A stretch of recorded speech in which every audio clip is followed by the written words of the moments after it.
దేవునికి స్తోత్రం. హల్లెలూయా. Last week మనం దేని గురించి మాట్లాడుకున్నాం?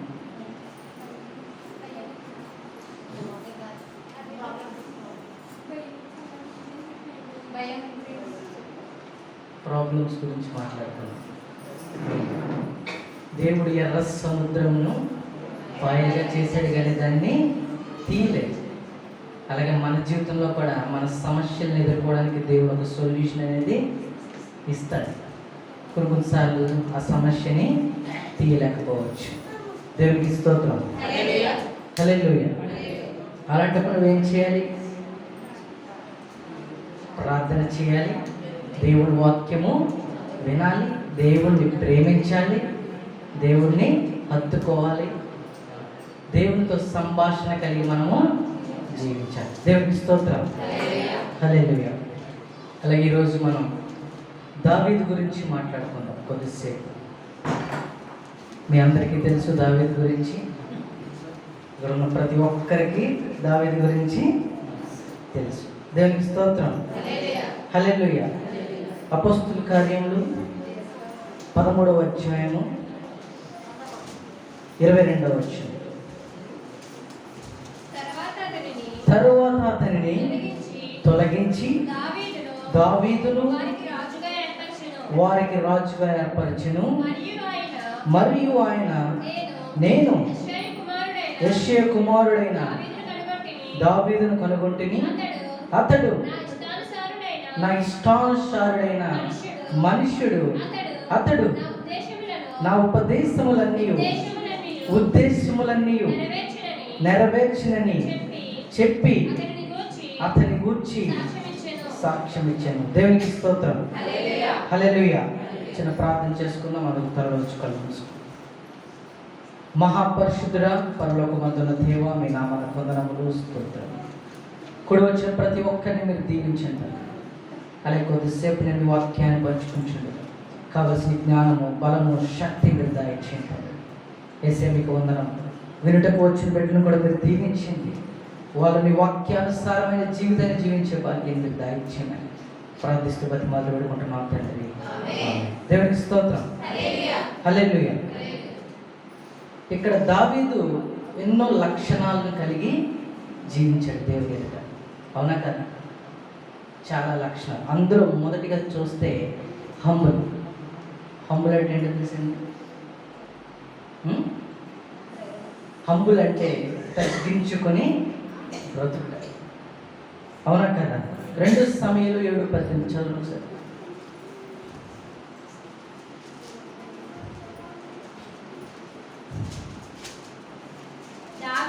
దావీదు లోపల ప్రవేశించి యెహోవా సన్నిధిని కూర్చుండి ఇలాగున మనవి చేసెను. నా ప్రభువా యెహోవా, ఇంతగా నీవు నన్ను హెచ్చించుటకు నేనెంతటి వాడను, నా కుటుంబము ఏ పాటిది. చాలు. ఇక్కడ ఏమంటున్నాడు దావీదు? ఇంతగా నన్ను హెచ్చించుటకు నేను ఏ పాటి వాడిను, నా కుటుంబము ఏ పాటిది అని దేవుణ్ణి అడుగుతున్నాడు. ఇక్కడ అంటే తనను తాను ఎంత తగ్గించుకుంటున్నాడో మనం ఒకసారి ఇక్కడ చూడాలి. దావీదు ఎవరు? మహారాజు. అయినా సరే దేవుడితో ఏమంటున్నాడు ఇక్కడ? నీవు నన్ను హెచ్చించుటకు నేను ఎంతటి వాడిని, నా కుటుంబము ఏ పాటిది అని అడుగుతున్నాడు. ఈరోజు ఏదో ఒకరి దగ్గర కంటే మన దగ్గర ఒక 100 రూపాయలు ఉంటే మనకి ఎక్కడ లేని పొగరు, ఎక్కడ లేని కొమ్ములు వచ్చేస్తూ ఉంటాయి. కానీ ఇక్కడ దావీదుని చూస్తే తను ఒక మహారాజు. ఎవరు? Is the king. ఒక మహారాజా ఉండి దేవుని ముందు ఎంత తగ్గించుకుని బ్రతుకుతున్నాడు ఒక్కసారి చూడండి. ఈరోజు అలాంటి తగ్గింపు నీలో ఉందా? ఒక్కసారి ఆలోచన చేసుకున్నా. అలాంటి తగ్గింపు జీవితాన్ని నీవు జీవించగలుగుతున్నావా? లేకపోతే ఈరోజు నీ దగ్గర ఏదో ఉందని చెప్పి రెచ్చిపోతున్నావా? ఒక్కసారి ఆలోచించుకోవాలి. మనుషులమైన మనము ఈరోజు ఎలాంటి బ్రతుకులు బ్రతుకుతున్నామో ఒక్కసారి చూసుకోవాలి. ఈరోజు నా దగ్గర ధనం ఉంది, లేకపోతే ఈరోజు నా దగ్గర ఆస్తి ఉంది అని రెచ్చిపోయే మనుషులు ఉన్నారు ఈ లోకంలో. ఉన్నారా లేరా? గర్వంతో పొగరుతో. కానీ ఇక్కడ దావీదు మహారాజు అయ్యుండి ఏమంటాడు? దేవా, నీవు నన్ను హెచ్చించుటకు నేను ఏ పాటి వాడిని, నా కుటుంబము ఏ పాటిది. దావీదులో ఉన్నటువంటి మొట్టమొదటి లక్షణం ఏంటంటే హంబుల్నెస్, తగ్గించుకో. దేవుని ఎదుట తను ఎప్పుడూ తగ్గించుకునే జీవించాడు. ప్రతి విషయంలోని తనకి ఏ సమస్య వచ్చినా ప్రార్థన చేసేవాడు. రోజుకి ఎన్నిసార్లు ప్రార్థన చేసేవాడు అంటే 7 times, 7 సార్లు ప్రార్థన చేసేవాడు. రెండవదిగా చూస్తే రెస్పెక్ట్. దేవుడికి ఎప్పుడు విధేయత కలిగి జీవించేవాడు. దేవుని విషయంలో ఎప్పుడు తగ్గలేదు. దేవుడు ఒక అద్భుత కార్యము చేస్తే నాట్యం చేసేవాడంట. అలాంటి నాట్యాన్ని తన భార్య అవమానించింది, కానీ తను పట్టించుకున్నాడా? పట్టించుకోలేదు. అలాంటి సమయంలో కూడా దేవుడు దావీదుని ఏం చేశాడు? ఆశీర్వదించాడు. రెండవదిగా చూస్తే ఏంటి? రెస్పెక్ట్. చూడండి ఒకసారి కీర్తనలు 18:2.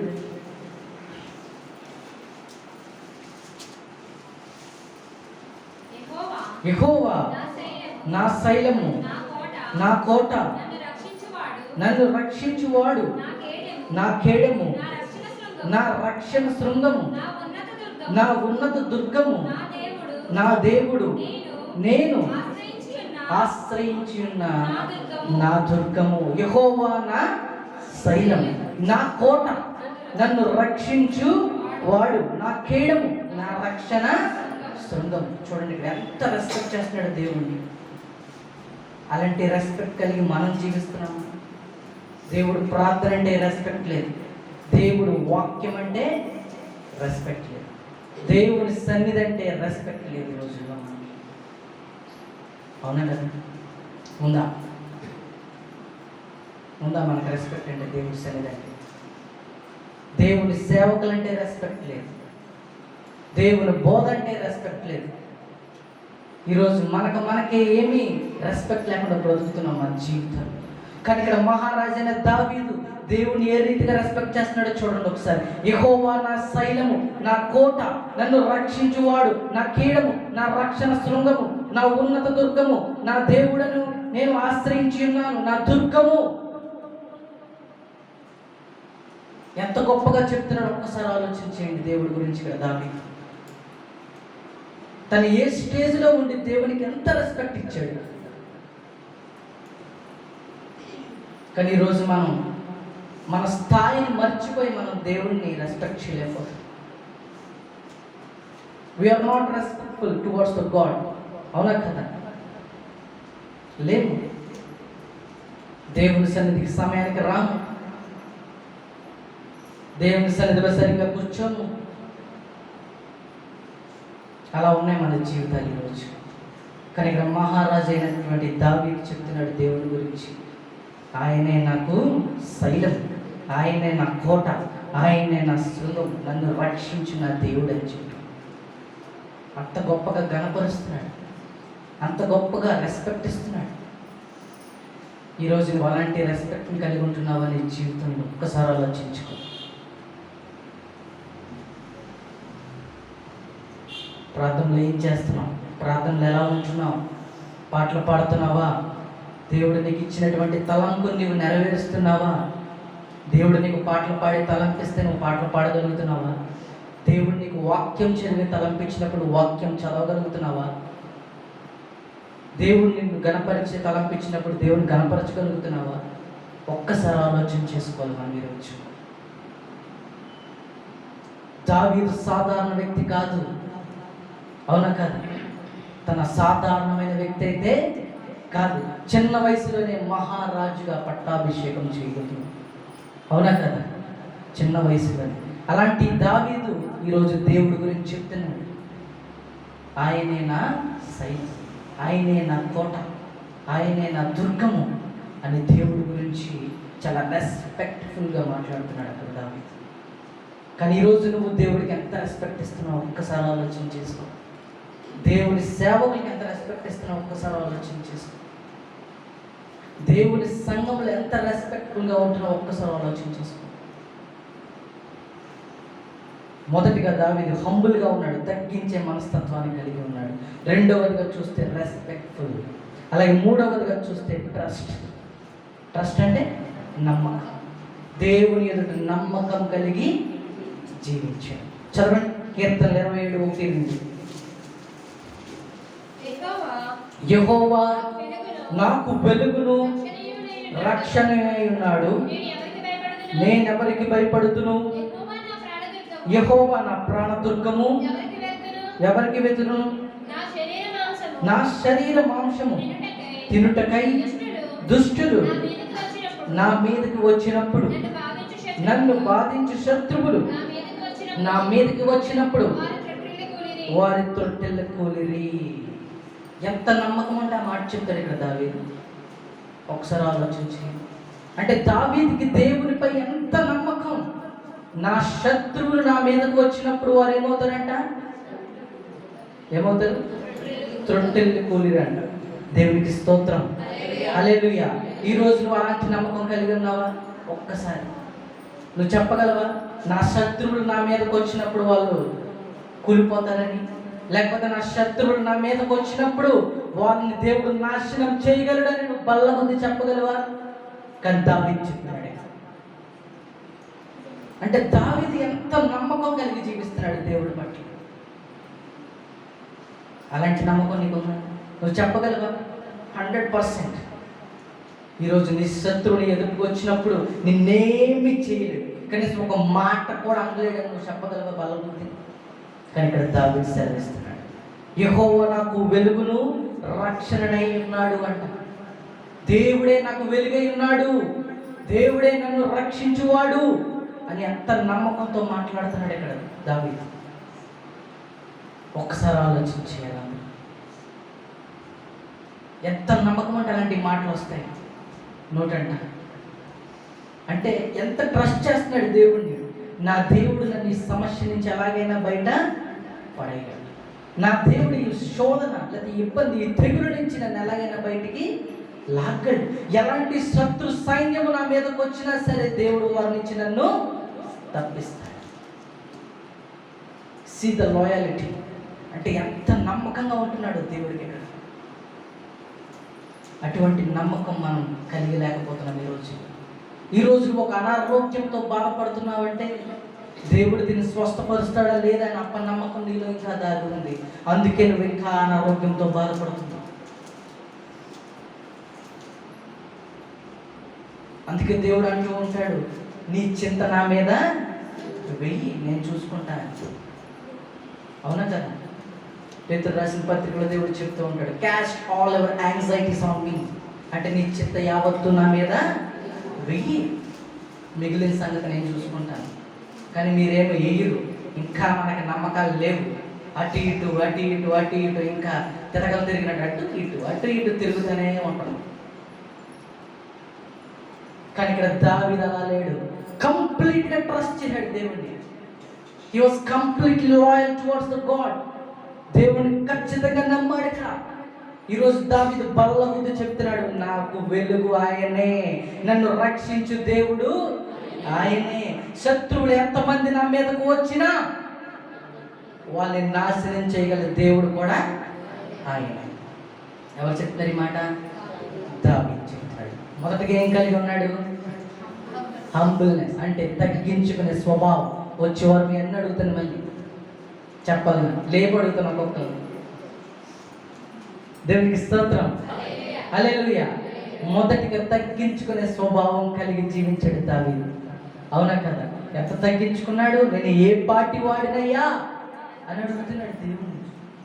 అసలు నేను ఎవరిని? కొన్ని సందర్భాలు అయితే ఇంకా చాలా చాలా తగ్గించుకున్నాడు దావీదు. ఈ దీనమైన స్థితిలో ఉన్న నన్ను నువ్వు రాజుగా చేసావని అడుగుతున్నాడు దేవుడు. అవునా కదా? రెండవదిగా రెస్పెక్ట్. మీరు ఎంత రెస్పెక్ట్ఫుల్గా మాట్లాడుతున్నాడు దేవుడితోటి. ఈరోజు బయట చూస్తుంటే చాలామంది దేవుడు దూషిస్తున్నారు, అనరాని మాటలు అంటున్నారు, దేవుణ్ణి అంటున్నారా లేదా? వాళ్ళ ఇష్టం వచ్చినట్టు మాట్లాడుతున్నారు, సత్యమైన దేవుణ్ణి గ్రహించలేకపోతున్నారు. కానీ దావీదు ఇక్కడ దేవుడిని గ్రహించాడు. దేవునితో సంభాషణ కలిగి జీవించాలి. అలాగే మూడవదిగా చూస్తే ఏంటి? ట్రస్ట్, నమ్మకం. చాలా గొప్ప నమ్మకం కలిగి జీవించిన వ్యక్తి ఎవరైనా ఉన్నాడండి? దావీదు. అలాగే నాలుగవదిగా చూస్తే love, a love towards God. కీర్తనలు 18:1 చదవండి ఒకసారి. యెహోవా నా బలమా, నేను నిన్ను ప్రేమించుచున్నాను. ఎవరంటే ఇక్కడ? యెహోవా నా బలమా, నేను నిన్ను ప్రేమించుచున్నాను. ఎంత గొప్పగా చెప్తున్నాడు. ఇంగ్లీష్లో చూస్తే ఎ గాడ్ ఐ లవ్ యూ, నేను నిన్ను ప్రేమిస్తున్నాను. ఈరోజు మనం ఐ లవ్ యూలు దేవుడికి కాదు, ఎవరెవరికో చెప్తున్నాం. ఒక్కసారి దేవుణ్ణి ప్రేమించి చూడు, దేవుడి ప్రేమ తిరిగి ఎలా ఇస్తాడో నువ్వు తట్టుకోలేవు. దేవుని ప్రేమ ఆయన ఒక్కసారి ప్రేమించడం మొదలు పెడితే నీ యవ్వన వయసులోనే మహారాజుకి వెళ్ళే స్థితి నీకు ఇస్తాడు. ఒక్కసారి ఆయన నిన్ను ప్రేమిస్తే ఆయన ప్రేమను నువ్వు ఇప్పటికీ తట్టుకోలేమంట, అంత ప్రేమ ఇస్తాడంట. కానీ ఈరోజు మనం ప్రేమలు చూస్తే దేవుని పైన కాదు, గేమ్స్ మీద 24 గంటలు గేమ్స్, పబ్జీలు, ఫ్రీ ఫైర్లు, టిక్టాక్లు, రీల్స్, ఇది మన బతుకైపోయింది రోజు. లేకపోతే మన ప్రేమలు వేరే ఎవరి మీద, వేరే వ్యక్తుల మీద. కొంతమంది అయితే ఇంట్లో భార్య నుండి కూడా వేరే వ్యక్తుల మీద. అలాంటి ప్రేమలు ఈ లోకంలో లేవా? ఉన్నాయి. కానీ ఇక్కడ దావీదు దేవుడికి చెప్తున్నాడు ఈరోజు, ఐ లవ్ యూ దేవా, నేను నిన్ను ప్రేమిస్తున్నాను. అలాంటి ప్రేమ నీలో కలిగి ఉన్నదా? ఒక్కసారి ఆలోచన చేసుకో. ఈరోజు నువ్వు ధైర్యంగా దేవుడికి చెప్పగలుగుతున్నావా ఐ లవ్ యూ అని? ఒక్కసారి ఆలోచన చేసుకోవాలి. మనం ఎలా ఉన్నాం, ఏ స్టేజ్లో ఉన్నాం, లేకపోతే ఇంకా మనం కింద గడిపోతున్నామేమో, ఇంకా మన జీవితాల్లో పైకి వెళ్ళలేకపోతున్నామేమో. ఎందుకు వెళ్ళలేకపోతున్నాం? నీలో హంబుల్నెస్ లేదేమో, నీలో తగ్గించుకునే గుణము లేదేమో. రెండవదిగా నీలో రెస్పెక్ట్ లేదేమో, మర్యాద లేదేమో నీలో. మూడవదిగా ట్రస్ట్, ఆ నమ్మకం నీలో లేదేమో, ఇంకా అటు ఇటు తిరుగుతున్నావేమో. నాలుగవదిగా చూస్తే నీలో ఆ ప్రేమ లేదేమో. దావీదు ఈ 4 కలిగి ఉన్నాడు. మొదటిగా హంబుల్నెస్, రెండవదిగా రెస్పెక్ట్, మూడవదిగా ట్రస్ట్, నాలుగవదిగా ప్రేమ. దావీదు 4 కలిగి ఉన్నాడు. ఈరోజు నువ్వు కలిగి ఉన్నావు ఈ 4? ఒక్కసారి ఆలోచన చేసుకో. ఒక్కసారి లేము, ఇంకా మనకి అపనమ్మకంతోనే ఉన్నాం, ఇంకా దేవుడి పైన సరైన ప్రేమ నీకు లేదు. ఆలోచన చేసుకోవాలి. ఒక్కసారి ఆలోచన చేయాలి. దేవుని పట్ల ప్రేమ కలిగి జీవిస్తున్నామా? దేవుని పట్ల నమ్మకం కలిగి జీవిస్తున్నామా? లేదా దేవుని యందు భయభక్తులు కలిగి జీవిస్తున్నామా? ఒక్కసారి ఆలోచన చేయాలి. దావీదు అన్ని కలిగి ఉన్నాడు. 5వదిగా చూస్తే రికగ్నైజేషన్. చదవండి ఒకసారి. కీర్తనలు 9:1. రికగ్నైజేషన్ అంటే కనిపెట్టడం. నా పూర్ణ హృదయముతో నేను యెహోవాను స్తుతించెదను. యెహోవా నీ అద్భుత కార్యములన్నిటినీ నేను వివరించెదను. చూసి ఇక్కడ రికగ్నైజ్ చేస్తున్నాడు దేవుణ్ణి. అటు దేవుడు చేసే అద్భుత కార్యములు చూస్తున్నాడు, అలాగే వాటి గురించి వేరే వాళ్ళకి తెలియపరుస్తానని చెప్తున్నాడు. రికగ్నైజేషన్. ఈరోజు నీ ఇంట్లో మేలు జరిగితే చాలామంది సాక్ష్యాలు చెప్పరు. ఇక్కడ you are not recognising God. కానీ దావీదు ఇక్కడ రికగ్నైజ్ చేసేది దేవుడితో చెప్తున్నాడు, నేను నీ సేవను ప్రకటిస్తాను, నువ్వు చేసిన మేలును ప్రతి ఒక్కరికి వివరిస్తాను, తెలియజేస్తాను. నువ్వేమైతే చెప్తున్నావు, ఏమైతే మిరాకిల్స్ నువ్వు చూపిస్తున్నావో నా కుటుంబంలో కానీ, ఈ దేశంలో కానీ, ఈ దేశ పరిపాలనలో కానీ, అవి నేను వివరిస్తాను ప్రతి ఒక్కరికి. నువ్వే నిజమైన దేవుడు అని చెప్తాను అని చెప్తున్నాడు దావీదు ఇక్కడ. కానీ ఈరోజు నువ్వు చెప్తున్నావా? ఈరోజు దేవుడు నీ జీవితంలో మేలు చేస్తే ఆ మేలుని ఈరోజు గుర్తు పెట్టుకుని రేపు మర్చిపోయే రకాలం మనం. అవునా కదా? కేవలం ఈ రోజు మాత్రమే మనకు గుర్తుంటుంది ఆ మేలు, లేదా రేపు గుర్తుంటుంది. ఎల్లుండి దేవుడు మళ్ళీ నీకు ఏదైనా చిన్న ప్రాబ్లం వస్తే ఆ మేలుని మర్చిపోయి మళ్ళీ దేవుడు నాకు ఈ ప్రాబ్లం ఇచ్చాడంటే నా ప్రాబ్లం మీద వెళ్తూ ఉంటుంది మన జీవితంలో బండి. కానీ దేవుడు చేసిన మేలును మాత్రం నువ్వు మర్చిపోతావు.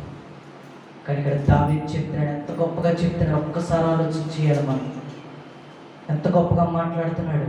నీ అద్భుత కార్యములన్నిటిని నేను వివరించేదను, నా పూర్ణ హృదయంతో నేను యెహోవాను స్తుతించేదనంట.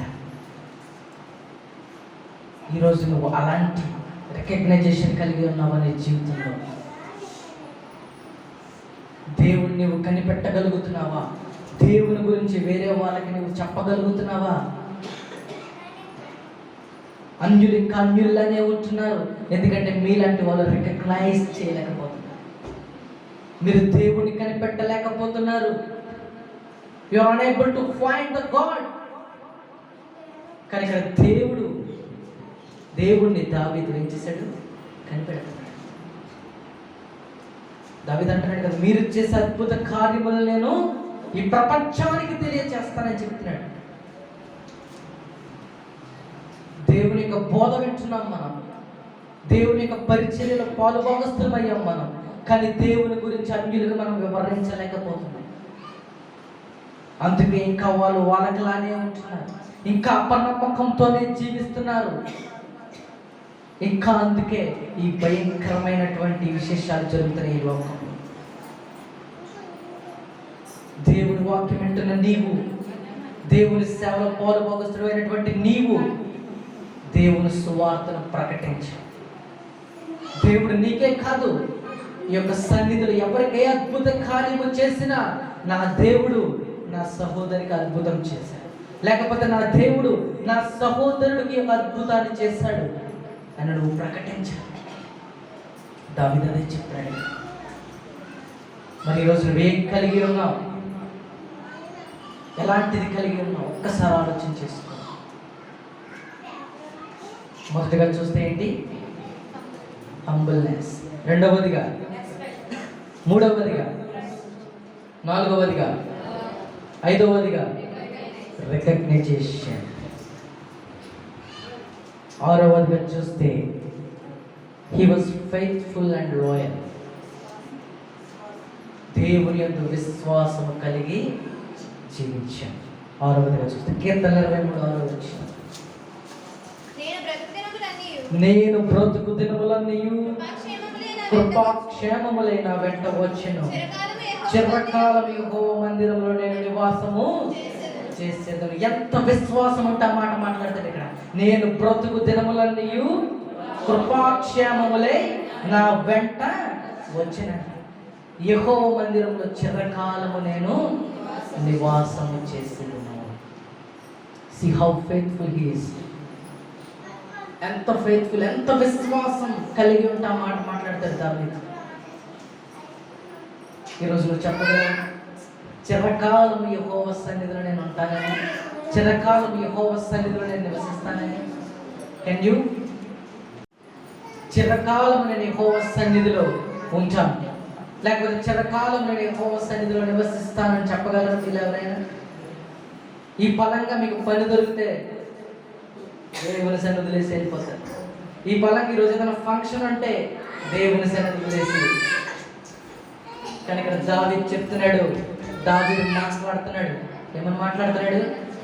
చిరకాలము యెహోవా సన్నిధిలో నేను నివాసము చేసేదను, నేను బ్రతుకు దినములన్నీ కృపాక్షేమములై నా వెంట. అంటే నేను బ్రతుకు దినములన్నీ యెహోవా కృప నాపై ఉంటుంది, ఆయన బలము నాపై ఉంటుంది, ఆయన శక్తి నాపై ఉంటుంది. See the testimony. ఎంత గొప్పగా సాక్ష్యం ఇస్తున్నాడు ఇక్కడ దావీదు. ఈరోజు అలాంటి సాక్ష్యాలను కలిగి ఉంటున్నావా? ఒక్కసారి ఆలోచన చేసుకో. దావీదు ఏమి సాధారణ వ్యక్తి కాదు. దావీదు చరిత్ర ఏమి సాధారణ చరిత్ర కాదు. ఇది ఉత్తుగా ఏదో బైబిల్లో రాసిన చరిత్ర కాదు. It's a truth. ఇది నిజంగా జరిగినటువంటి చరిత్ర. అవునా కదా? ఒకసారి ఆలోచించేయాలి. ఒక్కసారి అలాంటి విశ్వాసం నీ జీవితంలో ఉందా? అలాంటి లాయల్టీ నీ జీవితంలో ఉందా? ఒక్కసారి అలా 7వదిగా చూస్తే,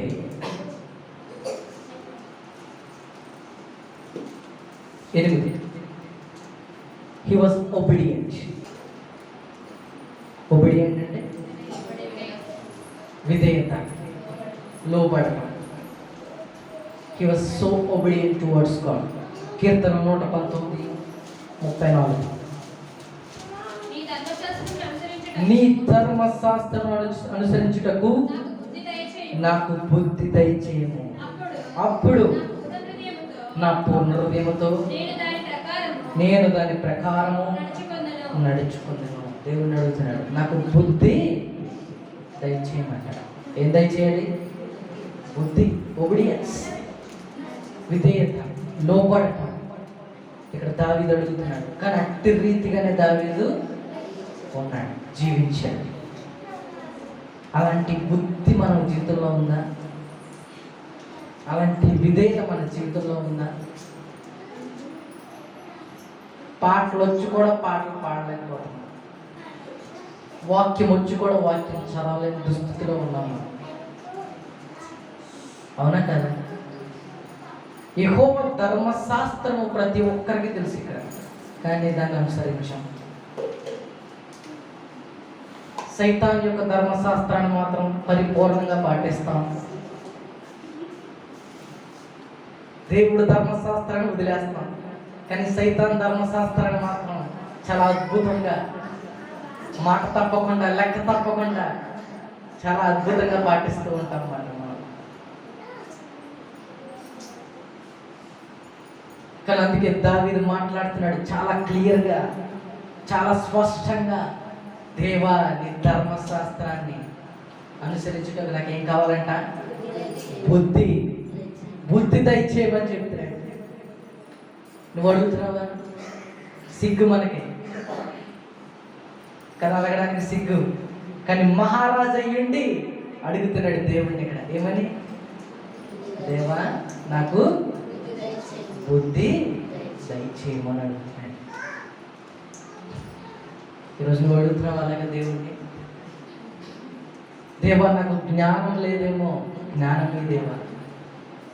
దేవా నాకు బుద్ధి లేదేమో, బుద్ధి నీవు దేవా. మానేసి, దేవా నాకు 2-3 స్టేర్లు దేవా, దేవా నాకు 4-5 కార్లు దేవా. దేవుడికి నీకేం కావాలో ఆయనకి ఇంకా బాగా తెలుసు. నువ్వు 4 అడుగుతున్నావు, నీకు 40 ఇస్తాడేమో, ఎవరికి తెలుసు? అంతే కదా, ఆయనకి తెలుసు నీకేం కావాలో, నువ్వు చెప్పాల్సిన అవసరం లేదు. ఎలాంటి అడగాలి దేవుడిని. దేవునికి స్తోత్రం, హల్లెలూయా. ఇక్కడ దావీదు అంటాడు, నాకు బుద్ధి లేదేమో, బుద్ధిని లేవా అంటే. ఇక్కడ కూడా చూసారు ఎంత తగ్గించుకున్నాడు.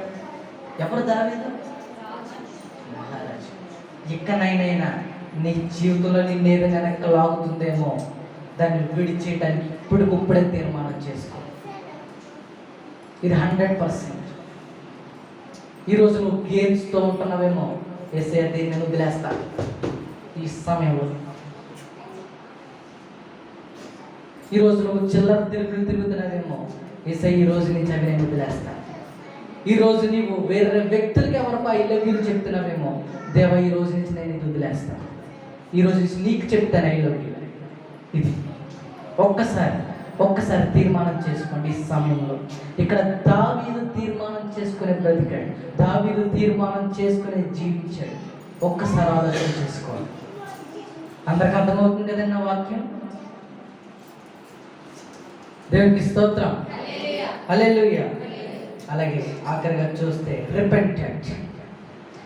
కీర్తన 25:11. రిపెంటెంట్ అనగా పశ్చాత్తాపం.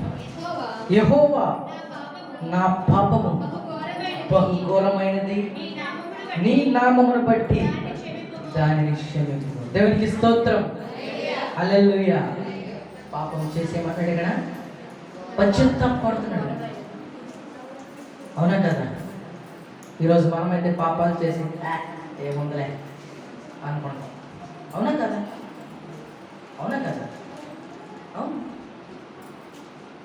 కొంతమంది అయితే ఎప్పుడో చేసామో ఇప్పుడు చేయట్లేదు అంటారు, మళ్ళీ చేస్తానే ఉంటారు. అలా ఉన్నాయి మన జీవితాలు, అలా బ్రతుకుతున్నాం. చెప్పాను కదా, దేవుడిచ్చిన ధర్మశాస్త్రాన్ని మనం పాటించాం, సైతాన్ని ఇచ్చిన ధర్మశాస్త్రాన్ని మనం పట్టు వదలకుండా ముందుకెళ్ళి పాటిస్తూ ఉంటాం.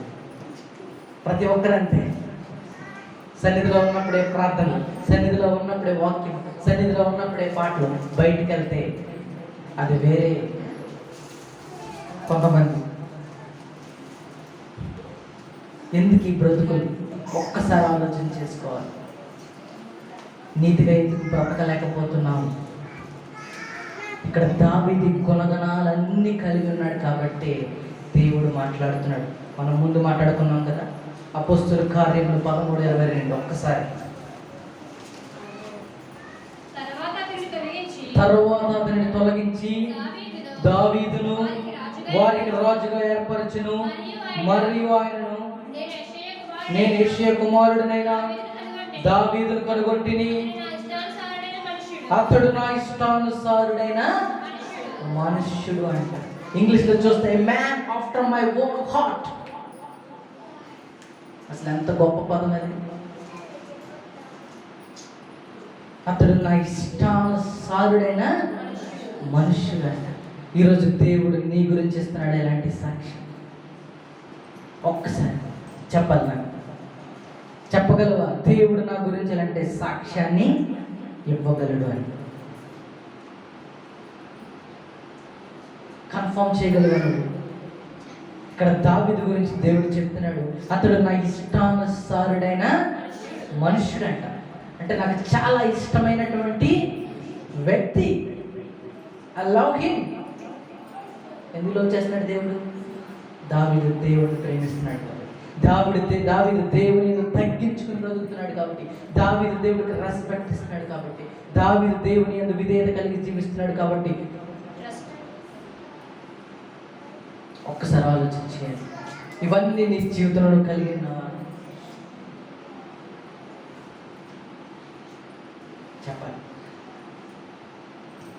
చెప్పాలి, చెప్పగలవా? దేవుడు నేను దేవునికి ఇష్టానుసారుడైన మనుష్యుడని.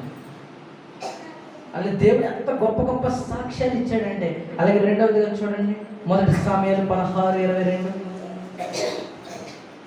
అతడు ఎర్రని వాడును, చక్కని నేత్రములు గలవాడును, చూచుటకు సౌందర్యమైన వాడై ఉండెను. దేవుడిచ్చే ఆ మాటలు చూసారా ఎంత బాగా మాట్లాడుతున్నాడు దేవుడు. ఒక మనిషి గురించి మాట్లాడుతున్న మాటలు ఇవి. ఎవరు? సైన్యములకు అధిపతి యెహోవా ఈరోజు మాట్లాడుతున్న మాటలు ఇవి. అతడు ఎర్రని వాడను, చక్కని నేత్రములు గలవాడంట. ఈరోజు దేవుడు నీ గురించి అలాంటి సాక్ష్యం ఇవ్వాలంటే నువ్వు ఇవన్నీ కలిగి జీవించాలి.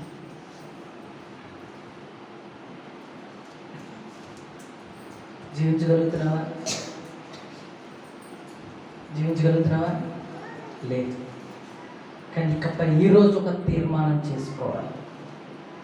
ఈరోజు ఒక తీర్మానం కలిగి మనం జీవించాలి. కలిగి జీవిస్తామా లేదా? తీర్మానం చేయాలనుకుంటున్నారు లేదా?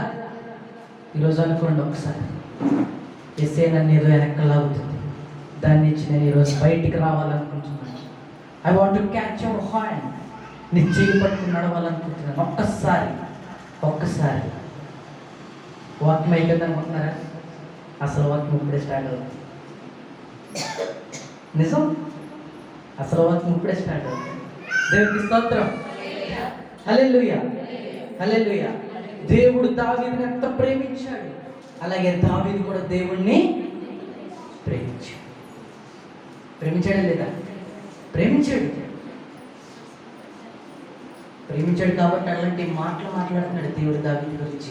నా ఇష్టానుసారుడైన మనుషుడు అంటే ఎంత మంచి మాట అసలే. అంటే దేవుడు నిన్ను ప్రేమిస్తున్నాడంటే అలాంటి భాగ్యం ఇంకొకటి లేదు నీ జీవితంలో. అలాంటి ఘనత ఇంకొకటి లేదు. అలాంటి ప్రేమను నువ్వు పొందుకోవడానికి ప్రయత్నం చేయాలి. అలాంటి ప్రేమను మనం పొందుకోవడానికి ప్రయత్నం చేయాలి. ఒకసారి చదవండి 2 సమయాలు 11, 2, 3, 4 బొమ్మని 2, 3 చదవండి సార్. ఒకానొక దినమున ప్రొద్దుగుంకువేళ దావీదు పడక మీద నుండి లేచి రాజనగరి మెత్తి మీద నడుచుచు పై నుండి చూచుచుండగా స్నానము చేయు ఒక స్త్రీ కనబడెను. ఆమె బహు సౌందర్యవతి అయి యుండుట చూచి దావీదు దాని సమాచారము తెలుసుకున్నటకే ఒక దూతను పంపెను. అతడు వచ్చి ఆమె ఏలియాము కుమార్తె హిత్తీయుడగు ఉరియాకు భార్య అయి బత్షెబా అని తెలియజేశాడు. చాలు, దేవునికి స్తోత్రం. హల్లెలూయా. ఎంత ప్రేమించినా, ఎంత లవ్ చేసినా, ఎన్ని గుణాలు కలిగి ఉన్నా దావీదు ఏం చేశాడు? ఆఖరికి పాపం చేశాడు. ఒక స్త్రీని చూసి ఇష్టపడ్డాడు. ఆ స్త్రీ ఎవరు? హిత్తీయుడైనటువంటి ఉరియా భార్య. అంటే ఒక పెళ్ళైనటువంటి స్త్రీని ఏం చేశాడు? ఇష్టపడ్డాడు.